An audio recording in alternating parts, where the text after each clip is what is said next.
Hello, algebra. How are you? We are going to talk about powers. And we are going to look at exponents and how to use them. So specifically, we are looking at the product of powers. Let's review that and figure out what we did last class because it's important that we understand all of the rules and what the differences are. Okay, so how did I do this last class? Well, I'm going to multiply those. So I'm going to get 12. And now I'm going to do 3 plus 7 because that's my rule. I'm going to write my base, add my exponents. Okay, so I'm going to get 12n to the 10th. Right? Right. Right? Do this one. What are you going to get? 3 times 7 is 21.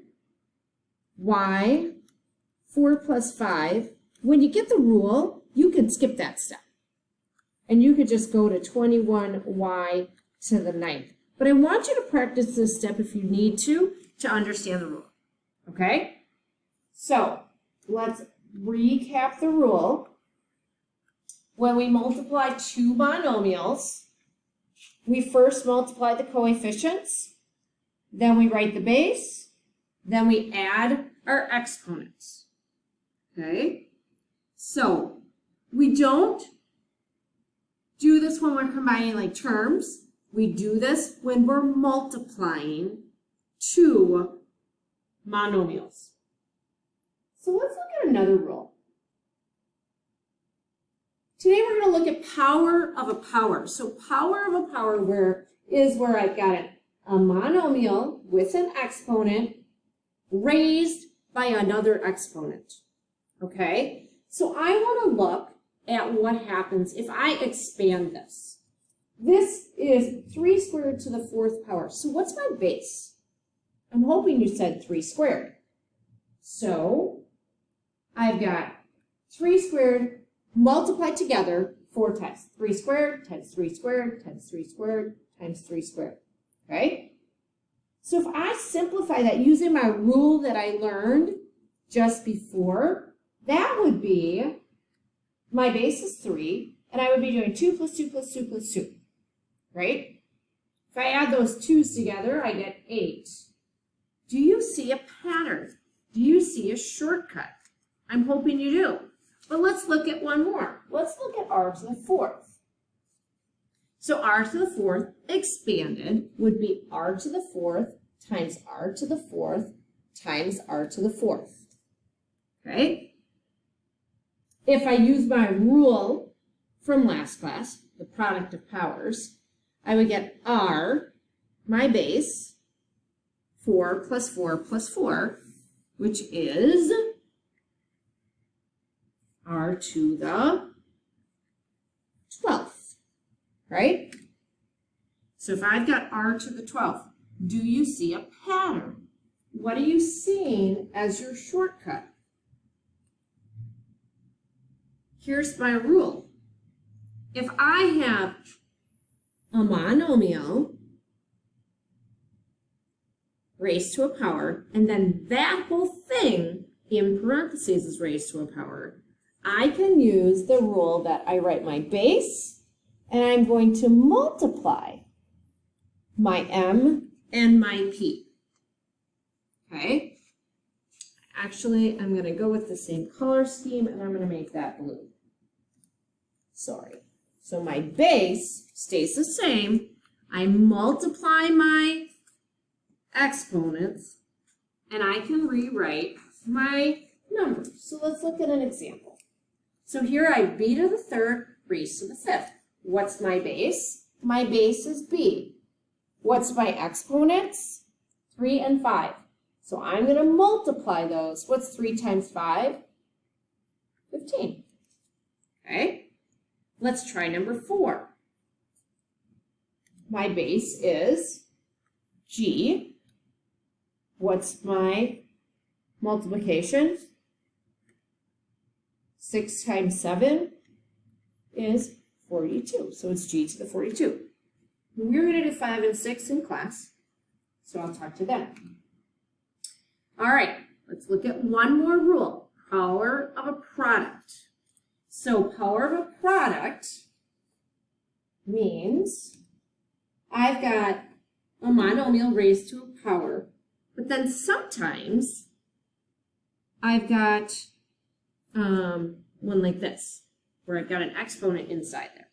So this is a little bit different than the first one that we just did, power of a power, because there's two things being multiplied together in here, okay? So what does that look like? If I expand that, I would have TW times TW times TW.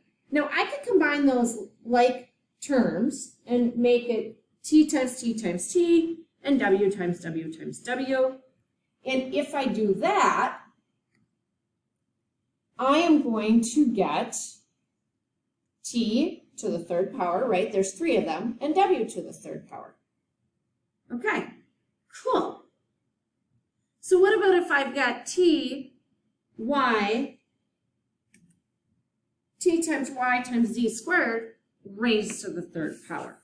Well, I'm going to have T times Y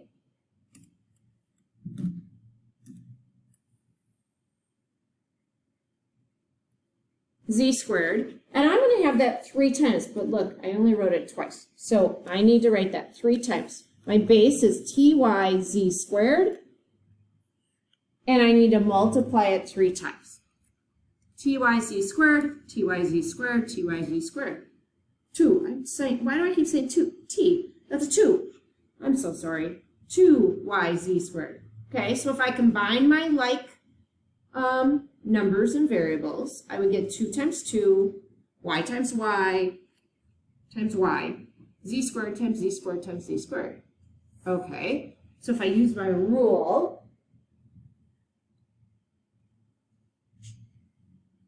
from before, I don't know what it does that. If I use my rule from before, I would have t cubed, y cubed, and z to the 6th power. But you know what? I need to go one step further, and I need to make this an 8. I need to find out what t cubed is. I don't want to leave a number with an exponent, okay? So what's my rule there? What happened there? I started with this, and I ended with this. What do you see? Well, here's my rule. The power, the product in the middle here, A times B, okay? This M is basically going to kind of distribute in there. So it's A to the M times B to the M. So I'm going to put that exponent on each thing inside. So let's look at that. I've got tx to the 7th.